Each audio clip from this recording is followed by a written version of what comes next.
তো এর আগের পর্বে আমরা শুধুমাত্র এর এই ভ্যালুগুলো চেক করে আমরা ম্যাচেস ভ্যালুগুলো নিয়ে এসেছিলাম। তো এখন আমরা দেখব কি এবং ভ্যালু দুটোকেই চেক করে কিভাবে ম্যাচেস ভ্যালুগুলো নিয়ে আসা যায়। তো সাপোজ আমাদের যে এরে আছে, আমি দুটা রাখলাম, হ্যাঁ, দুটা রাখলাম এখানে। তো এখন যেমন ধরুন আচ্ছা এটা এরকমই থাক,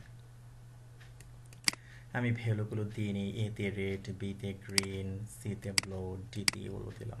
তারপরে এখানে আবার আমি এতে রেড দিলাম, তারপরে বিতে আমি কি দিলাম, গ্রিন দিলাম, তারপর সিতে সাপোজ আমি এই যে ব্লু দিয়ে নিলাম সিতে। ওকে, তো সেভ দিলাম।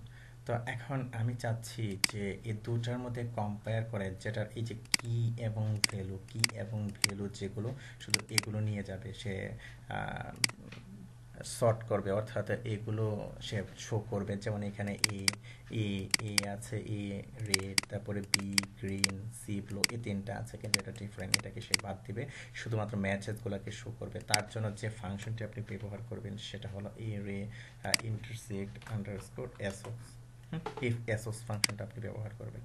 তো আমি যদি এখন সেভ দিই, তো সেভ দেওয়ার পর এখানে কি লিখলাম আমরা, এরে ইন্টারসেক্ট অ্যাসোস, তারপরে যে এরিয়া 1 এরিয়া 2 আমরা দিয়ে দিলাম। তো দিয়ে দেওয়ার পর এখন যদি আমরা রিলোড দিই, আপনি দেখবেন যে এখানে দেখাচ্ছে রেড গ্রিন ব্লু। তো রেড গ্রিন ব্লু দেখাচ্ছে, রেড গ্রিন ব্লু। দেখুন এখানে তিনটার এই যে ব্লু সি, তারপরে রেড, আর তারপর গ্রিন বি, অর্থাৎ এটা কি এবং ভ্যালু, এই যে কিটা এবং ভ্যালুটা দুটাই কিন্তু মিলেছে, এটা ডিফারেন্ট একটু। তো এটা আরও ভালোভাবে বোঝা যাবে যদি আমরা তিনটা ধরে করি। যখন তিনটা ধরে করব তখন এই বিষয়গুলো ভালোভাবে আরও বোঝা যাবে। যেমন আমি এটাকে কপি করলাম, কপি করে আমি এখানে দিয়ে দিলাম, এখানে দিলাম আমরা 3, কপি করলাম, কপি করে আবার এই যে প্যারামিটারে দিয়ে দিলাম, যেহেতু আমরা তিনটা কম্পেয়ার করছি। হ্যাঁ, তো এখানে অবশ্যই একটা ডলার সাইন হবে। তো এখন আমরা একটু চেঞ্জ করে দেবো, এখানে কি দিলাম, এ আমরা রেড দিলাম, তারপরে বিতে গ্রিন দিলাম, তারপরে সিতে ব্লু দিলাম। ঠিক তেমনইভাবে এখানে এতে দিলাম এটা। আচ্ছা, যেভাবে আছে এইভাবেই থাক, জাস্ট আমরা কি করি, একটু চেঞ্জ করে এটাকে জি করে দিই, এটাকে জি করে দিলাম। তো এখন দেখুন যে কোনটার সাথে কি এবং ভ্যালুটা মিলেছে, তিনটার মধ্যেই মিলেছে আপনার এই যে গ্রিন এবং রেড, কারণ গ্রিনেরও বি কি, তারপরে রেডের হলো এ কি, অর্থাৎ একরকম মিলেছে। এখন আমি যদি এটাকে রিলোড দিই, সাপোজ আমার যে ব্রাউজারটি আছে, আমরা দেখব যে রেড এবং গ্রিন দুটা কি মিলেছে এবং একরকম হয়েছে, অর্থাৎ তিনটাতে মিলতে হবে।